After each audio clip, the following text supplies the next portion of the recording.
ಸಂಘಟನಾ ಪರ್ವದ ಹಿನ್ನೆಲೆಯಲ್ಲಿ ನಮ್ಮ ರಾಷ್ಟ್ರೀಯ ಪ್ರಧಾನ ಕಾರ್ಯದರ್ಶಿಗಳು ತರುಣ್ ಚುಗ್ಗಿ ಅವರು, ರಾಜ್ಯದ ಸಹ ಉಸ್ತುವಾರಿಗಳು ಸುಧಾಕರ್ ರೆಡ್ಡಿ ಅವರು ಮತ್ತೆ ಕೇಂದ್ರದ ಮಾಜಿ ಸಚಿವರಾಗಿರ್ತಕ್ಕಂಥ ರಾಧಾಕೃಷ್ಣನ್ ಅವರು, ಮೂರು ಹಿರಿಯ ನಾಯಕರು ಬೆಂಗಳೂರಿಗೆ ಬಂದು ಬೆಳಗ್ಗೆಯಿಂದ ಸುಮಾರು 4-4.5 ತಾಸುಗಳ ಕಾಲ ಸಕ್ರಿಯ ಸದಸ್ಯತ್ವವನ್ನು ಮುಂದುವರಿಸತಕ್ಕಂಥದ್ದು, ಬೂತ್ ಸಮಿತಿಗಳ ರಚನೆ, ಮುಂದಿನ ದಿನಗಳಲ್ಲಿ ಮಂಡಲ ಸಮಿತಿಗಳನ್ನು ರಚನೆ, ಈ ಎಲ್ಲ ವಿಚಾರವಾಗಿ ಸಮಗ್ರವಾಗಿ ಚರ್ಚೆನ ಮಾಡಿದ್ದಾರೆ. ನಮಗೆ ಸಲಹೆಗಳನ್ನು ಕೂಡ ನೀಡಿದ್ದಾರೆ.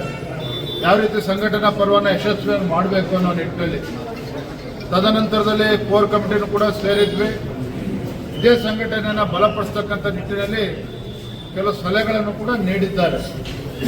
ಹಾಗಾಗಿ ಸಂಘಟನಾ ಪರ್ವದ ನಿಟ್ಟಿನಲ್ಲಿ ನಡೆದಿರ್ತಕ್ಕಂಥ ಸಭೆ ಎಲ್ಲ ಏನು ಸಲಹೆಗಳನ್ನು ನೀಡಿದ್ದಾರೆ, ಮಾರ್ಗದರ್ಶನ ನೀಡಿದ್ದಾರೆ, ನಾವೆಲ್ಲ ಜಿಲ್ಲೆಯ ಅಧ್ಯಕ್ಷರುಗಳು, ರಾಜ್ಯದ ಪದಾಧಿಕಾರಿಗಳು ಎಲ್ಲವನ್ನೂ ಕೂಡ ಗಮನದಲ್ಲಿಟ್ಟುಕೊಂಡು ಮುಂದಿನ ದಿನಗಳಲ್ಲಿ ಇನ್ನೂ ಕೂಡ ಸಂಘಟನಾ ಗಟ್ಟಿಗೊಳಿಸ್ತಕ್ಕಂಥ ಕೆಲಸ, ಬಲಪಡಿಸ್ತಕ್ಕಂಥ ಕೆಲಸ ನಮ್ಮೆಲ್ಲರ ಮುಖಂಡರ ನೇತೃತ್ವದಲ್ಲಿ ನಾವು ಮಾಡ್ತೇವೆ.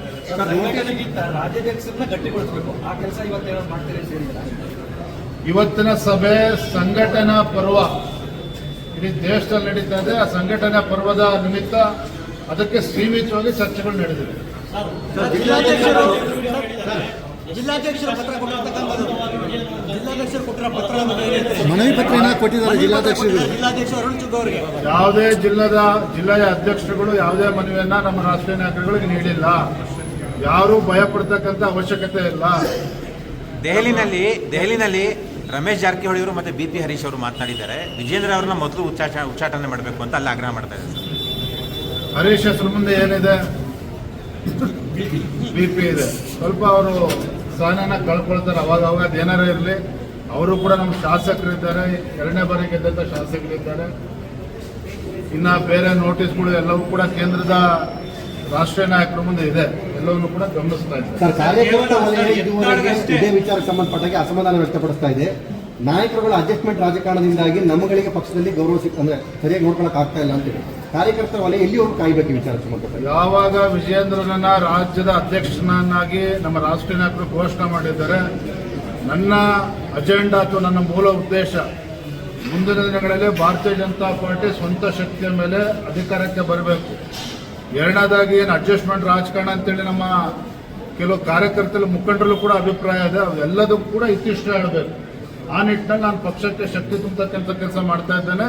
ರಾಜ್ಯದ ಅಧ್ಯಕ್ಷರ ಪ್ರಾಮಾಣಿಕವಾಗಿ ದುಡಿತಾ ಇದ್ದಾರೆ. ಸರ್, ಯತ್ನಾಳ್ ವಿರುದ್ಧ ಅಷ್ಟೇ ಶಿಸ್ತು ಕ್ರಮ ಅವ್ರ ಸುತ್ತ ಇರೋರ ವಿರುದ್ಧನೂ ಆಗುತ್ತಾ? ಯಾಕೆ ಅವರನ್ನ ಸುಮ್ಮನೆ ಬಿಟ್ಟಿದ್ದೀರಾ? ಈಗಾಗಲೇ ಕೇಂದ್ರದ ವರಿಷ್ಠರು ಗಮನಿಸ್ತಾ ಇದ್ದಾರೆ. ಶಿಸ್ತು ಕ್ರಮ ಕೈಗೊಳ್ಳಬೇಕಾ, ಈಗ ಸುಮ್ಮನೆ ಬಿಡಬೇಕು, ಎಲ್ಲವೂ ಕೂಡ ತೀರ್ಮಾನ ಮಾಡ್ತಾರೆ. Thank you. ನಿಮ್ಮ ವಿರೋಧಿ ಗುಂಪು ದೊಡ್ಡದಾಗ್ತಾನೆ ಅರೇಂಜ್ ಮಾಡಿ ಬರ್ತಾರೆ. ಯಾಕಿಲ್ಲ? ಅವರ್ ನ್ಯಾಷನಲ್ ಪ್ರೆಸಿಡೆಂಟ್ ಶ್ರೀ ತರುಣ್ ಚುಗ್ಜಿ, Karnataka co-in-charge Sudhakar Reddy Garuji, and our Radhakrishnan from Tamil Nadu. All three leaders were present today in the meeting. The main agenda of the meeting was regarding Sanghatan Parv, how to increase our membership, how to increase our active membership, and how to appoint the booth committee, because Sanghatan Parv is on across the country and in Karnataka also. So in this regard, a special meeting was convened. All our district presidents, state office bearers, everybody was including former chief of state. After the meeting, one core committee was there. Even in the core committee also, issues pertaining to organization and membership drive. Only these issues were discussed. Sir, the Congress is attacking BJP, mocking the infighting. Sir, is there an end to it? What's the action that the party plans to take against Yatnal now? Because he remains to be in Delhi showcase. Once our infighting within the BJP stops, which will happen in the next couple of days, infighting will start in the Congress party. Mark my words. As far as BJP is concerned, whatever the internal issues are there, our party high command, our national leadership has taken a serious note of this. Of course, every Karyakarta in the Karnataka state wants the House should be set in order. So already notice has been issued.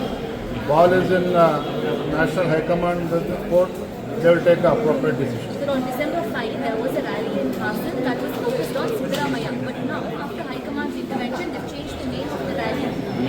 Just few seconds back, I mentioned once our BJP infighting stops, Congress infighting will blast in Karnataka. You wait.